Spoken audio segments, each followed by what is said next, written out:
ഒരു കുടുംബത്തിനാവശ്യമായ എല്ലാ വസ്ത്രങ്ങളും ഹോൾസെയിൽ വിലയിൽ ഇപ്പോൾ സ്വന്തമാക്കാം. ഇന്ന് തന്നെ സന്ദർശിക്കൂ A1 textiles, Nehru park, Muvattupuzha.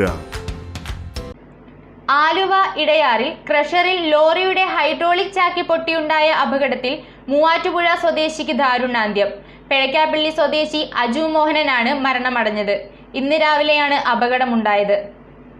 Aluva ഇടയാറിൽ ക്രഷറിൽ ലോറി ചെരിഞ്ഞുണ്ടായ അപകടത്തിൽ പേഴക്കാപ്പള്ളി സ്വദേശിക്ക് ദാരുണാന്ത്യം. മൂവാറ്റുപുഴ പേഴക്കാപ്പള്ളി സ്വദേശി അജു മോഹനനാണ് മരണമടഞ്ഞത്.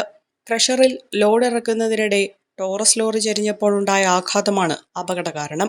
ഇന്ന് പുലർച്ചെ 3 മണിയോടെയാണ് അപകടം നടന്നത്. ലോറിയുടെ ഹൈഡ്രോളിക് ജാക്കി പൊട്ടിയതാണ് അപകട കാരണമായി പറയുന്നത്. വണ്ടിയിൽ നിന്ന് തെറിച്ചു വീണ അജുവിന്റെ തല ഇരുമ്പ് പൈപ്പിൽ ഇടിച്ചതാണ് മരണകാരണമെന്ന് കരുതുന്നു.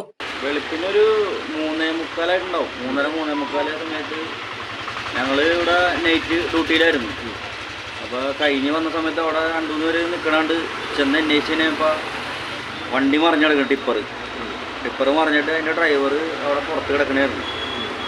പിന്നെ ഞങ്ങളും എൻ്റെ കൂടെ ഉണ്ടായിരുന്ന ഒരാളോട് ചേർന്നിട്ട് അവിടുത്തെ പണിക്കാരെല്ലാം ചേർന്ന് നേരെ ആദ്യം ഒരു നിസാനം ഉണ്ടായിരുന്നു. വണ്ടിയൊന്നും കിട്ടുന്നുണ്ടായിരുന്നില്ല. ആ സമയം കൊണ്ട് കുറേ നോക്കിയിട്ട് വണ്ടി ഉണ്ടായിരുന്നില്ല. എന്നിട്ട് നിസാനിൽ കയറ്റി പറ്റണ്ട ആൾക്ക് ഇച്ചിരി വെയിറ്റ് ഉണ്ട്, ശരീരമുള്ള ആളായിരുന്നു, പറ്റണ്ടായിരുന്നില്ല. എന്നിട്ട് ഞങ്ങൾ ആംബുലൻസ് വിളിച്ച് ഒരു 10 മിനിറ്റുള്ള ആംബുലൻസ് എത്തി.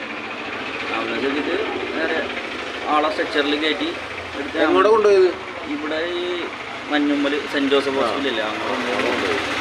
അപ്പോൾ തന്നെ ആൾക്ക് അനക്കൊന്നും ഉണ്ടായിരുന്നൊന്നുമില്ല. കരിങ്കല്ലിറക്കുന്ന ശബ്ദമായതിനാൽ കമ്പനി തൊഴിലാളികൾ അപകടം അറിഞ്ഞിരുന്നില്ല. ചുമട്ടുതൊഴിലാളികളാണ് അജുവിനെ ആശുപത്രിയിൽ എത്തിച്ചത്. കുറഞ്ഞ ചെലവിൽ അത്യാധുനിക ആരോഗ്യ പരിരക്ഷ. MCS hospital, Muvattupuzha.